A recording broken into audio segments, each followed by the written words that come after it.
Hello, my dear student.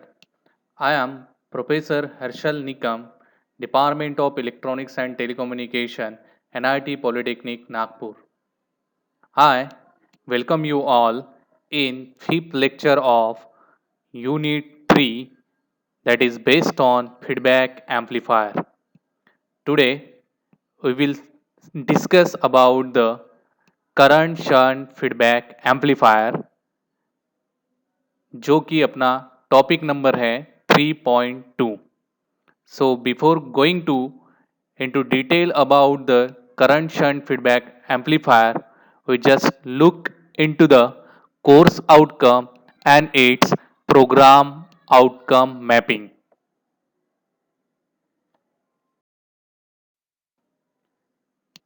Here it shows the course outcome for this unit, that is use BJT as a feedback amplifier.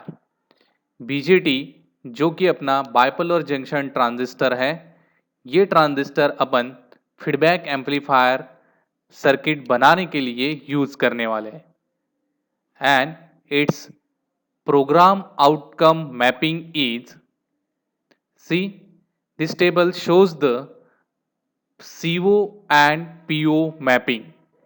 Here it shows the 10 number of POs, that is from PO1 to PO10, and I map here PO1 at a level 1, PO2 at a level 3, PO3 at a level 3, PO4 at a level 2, likewise PO10 at a level 1. Means this course outcome is mapped with this 10 number of POs. Out of that I mapped here only PO1 at a level 1, that is this PO1 is relate with the basic knowledge, PO2 is related with the discipline knowledge, PO3 is related with the engineering tools, PO4 is related to the experiment and practice, and PO10 is related with the lifelong learning. So this slide shows the course outcome and its PO mapping.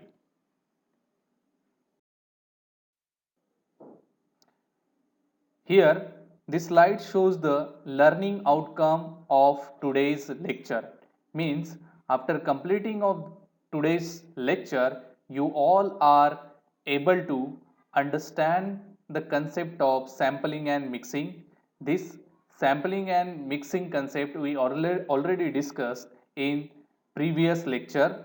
Sampling means it is the technique which we are getting some samples of output, and mixing it is the techniques which we mix the whatever we sampled are taking from the output is mixed with the input.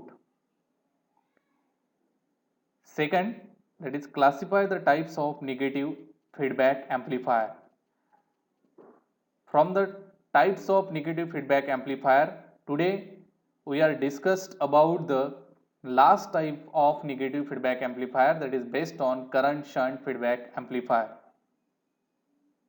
Draw block diagram of current shunt feedback amplifier. Means आप सभी लोग आज का session complete होने के बाद current shunt feedback amplifier की block diagram draw कर सकते हो. And right the advantage and disadvantage of current shunt feedback amplifier. और करंट शंट फीडबैक एम्पलीफायर के आप एडवांटेज डिसएडवांटेज भी ये लेक्चर कंप्लीट होने के बाद लिख सकते हो. Before going into the detail of current shunt feedback amplifier, you must know some prerequisite knowledge, that is advantage of negative feedback amplifier.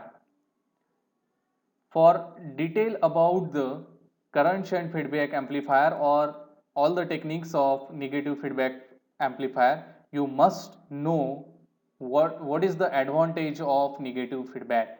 ये आपको अंडरस्टैंड होना बहुत ज़रूरी है कि निगेटिव फीडबैक एम्पलीफायर के क्या एडवांटेज होते हैं. ये आपको भूलना बिल्कुल भी नहीं है कि निगेटिव फीडबैक एम्पलीफायर के क्या एडवांटेज होते हैं. निगेटिव फीडबैक एम्पलीफायर के एडवांटेज आपको सभी टेक्निक्स में यूजफुल रहेंगे. Now this slide shows the current shunt feedback amplifier. Means this block diagram shows current shunt feedback amplifier. Now here it shows this is the block diagram of current shunt feedback amplifier. Now we consider this AV means it is a voltage gain, and you know very well the voltage gain is always taking from the transistor. So we considered here this is the single stage CE amplifier.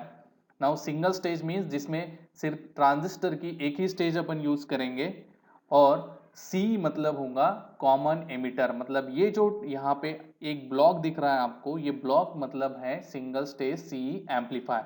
मतलब इसमें अपन ने single stage सी amplifier का circuit use किया है। And this beta means it is a, here we represent beta means it is a feedback fraction, but we are considering this beta represent the feedback network। means यहाँ पे एक feedback network है जो हम यहाँ से, ये जो आउटपुट साइड है यहाँ से कुछ सैंपल लेके इस फीडबैक नेटवर्क के द्वारा हम इनपुट के साथ क्या कर रहे हैं, मिक्स कर रहे हैं। Means here it is our output side and here it is our input side for this block diagram.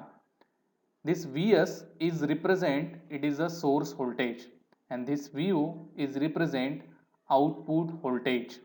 Now here we are considering our output factor is current। अपने को आउटपुट से कौन सा सैंपल लेना है, करंट।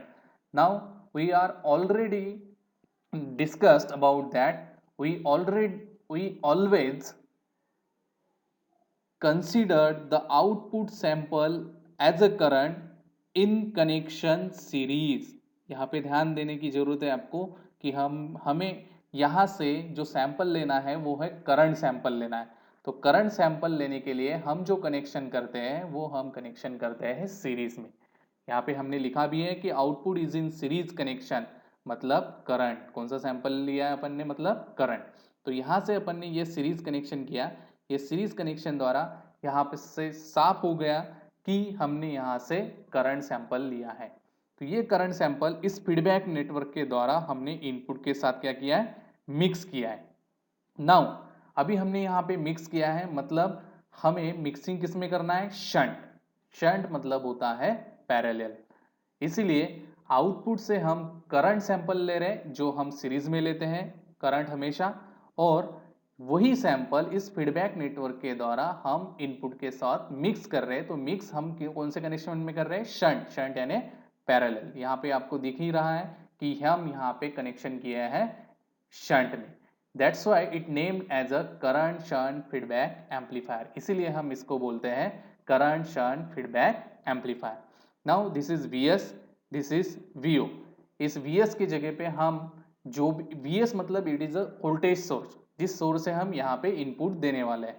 तो input हम consider करेंगे Vi, मतलब इनपुट वोल्टेज, और अपना आउटपुट जो वोल्टेज रहेगा वो है Vo। This Vo is always considered in across load resistance. यहाँ पे लोड रेजिस्टेंस हमने कनेक्ट इस ब्लॉक डायग्राम में शो नहीं किया है, लेकिन आप यहाँ पे लोड रेजिस्टेंस भी शो कर सकते हो, RL। This beta means it is a feedback fraction. मतलब यहाँ से कितने परसेंटेज आपको सैंपल लेना है। मान लीजिए कि यहाँ पे पूरे 100% सैंपल जनरेट हो रहे हैं, लेकिन सैंपल का मतलब होता है कि उसमें से कुछ ही परसेंटेज यहाँ से लेना। तो सपोज हम यहाँ से 10% ले रहे हैं, तो बीटा की वैल्यू हो गई 10%। ओके। नाउ अभी यहाँ पे जो भी अपन इनपुट देंगे वो इनपुट और ये वाला आउटपुट, इसमें ऑलरेडी 180 डिग्री फेज शिफ्ट रहेंगे, क्योंकि हमें यहाँ पे सिंगल स्टेज सी एम्पलीफायर यूज कर रहे हैं। वही आउटपुट हम फीडबैक नेटवर्क के द्वारा इस इनपुट के साथ जोड़ रहे हैं।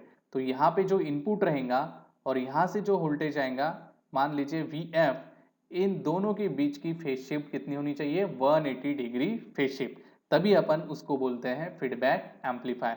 This is the prior condition of feedback amplifier कि इनपुट वोल्टेज और फीडबैक वोल्टेज में हमेशा 180 डिग्री फेज शिफ्ट होनी चाहिए। So that's all about the current shunt feedback amplifier. In next slide, we will discuss about some important points based on this current shunt feedback amplifier. Here the important point is current shunt feedback amplifier. मतलब current shunt feedback amplifier, ये नाम कैसे हमने इसको दिया है, तो इसमें सबसे पहले है करंट सैंपलिंग, यानी हम करंट का सैंपलिंग करते हैं आउटपुट साइड में और उसी सैंपलिंग को शंट कनेक्शन में इनपुट के साथ मिक्स करते हैं। करंट शंट फीडबैक एम्पलीफायर और shunt current feedback amplifier. Current shunt feedback amplifier को हम शंट करंट फीडबैक एम्पलीफायर इस तरह से भी लिख सकते हैं। Taking sample of output current in series. Output से करंट का सैंपल अगर अपने को लेना है तो हमेशा हम सीरीज में लेते हैं। ये आपको यहाँ पे मार्क करने की जरूरत है कि आउटपुट से अगर अपने को करंट लेना है तो हमेशा अपन सीरीज में लेंगे। And mix with the input in shunt connection, और इनपुट के साथ हमें मिक्स करना है कौन से कनेक्शन में, शंट कनेक्शन में मिक्स करना है। 180 degree phase shift generated by the amplifier. जैसे कि हमने प्रीवियस ब्लॉक डायग्राम में देखा है कि जो अपना सिंगल स्टेज सी एम्पलीफायर है वो हमेशा 180 डिग्री फेज शिफ्ट जनरेट करता है।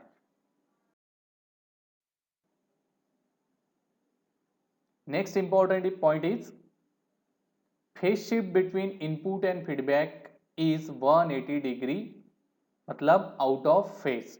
जो फेज शिफ्ट होती है इनपुट वोल्टेज और फीडबैक वोल्टेज में, जो फीडबैक नेटवर्क से जो आउटपुट जनरेट होगा उसको हम फीडबैक वोल्टेज बोलते हैं। तो इनपुट वोल्टेज और फीडबैक वोल्टेज में जो भी फेज शिफ्ट रहेंगी वो हमेशा 180 डिग्री होनी चाहिए, तभी हम उसको फीडबैक एम्पलीफायर बोलते हैं। क्योंकि फीडबैक एम्पलीफायर में हमेशा हम निगेटिव फीडबैक यूज करते हैं। Here Vi represent input voltage, Vo represent output voltage, and Vf represent it is a feedback voltage. So this is the important point related to the current shunt feedback amplifier. One more here, beta equal to feedback fraction। जो भी अपन feedback लेते हैं output से और वो input के साथ अपन mix करते हैं, वो कितने परसेंटेज अपन ने आउटपुट से सैंपल लिया और इनपुट के साथ मिक्स किया, वो वैल्यू मतलब होती है beta, that is feedback fraction.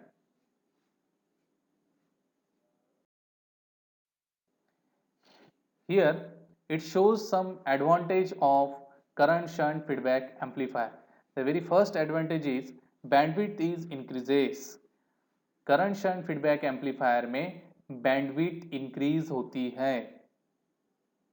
Gain stability improves, जो गेन होता है एम्पलीफायर का वो स्टेबल रहने में करंट शंट फीडबैक एम्पलीफायर मदद करता है। मतलब करंट शंट फीडबैक एम्पलीफायर में बहुत ज्यादा गेन स्टेबल रहता है, यानी कांस्टेंट रहता है। Here it shows some disadvantage of current shunt feedback amplifier. Very first one is voltage gain is reduced। जो वोल्टेज गेन है एम्पलीफायर का वो लेकिन रिड्यूस होता है। स्टेबल तो रहता है लेकिन voltage gain after some time क्या होता है, रिड्यूस होता है। Output resistance is decreases. Output resistance जो होता है एम्पलीफायर का वो डिक्रीज होता है और इनपुट रेजिस्टेंस भी साथ में डिक्रीज होता है। So advantage and disadvantage. Here it shows the summaries of today's lecture। Means after completing of this today's session you all are now able to classify negative feedback amplifier। मतलब चारों types अभी तक हमने पढ़ लिए हैं नेगेटिव फीडबैक एम्पलीफायर के। तो आपको अगर किसी ने पूछा कि what is the types of negative feedback amplifier और क्लासीफाई कीजिए नेगेटिव फीडबैक एम्पलीफायर के, तो आप बता सकते हो कि चार टाइप्स होते हैं नेगेटिव फीडबैक एम्पलीफायर के। एक voltage shunt feedback amplifier, second voltage series feedback amplifier, third current series feedback amplifier और fourth current shunt feedback amplifier. These are the types of negative feedback amplifier। Next, draw block diagram of current shunt feedback amplifier. आप ये lecture complete होने के बाद आप अभी current shunt feedback amplifier की block diagram draw कर सकते हो। Explain current shunt feedback amplifier. Current shunt feedback amplifier block diagram के ऊपर से आप उसको एक्सप्लेन भी कर सकते हो। And Write advantage and disadvantage of current shunt feedback amplifier.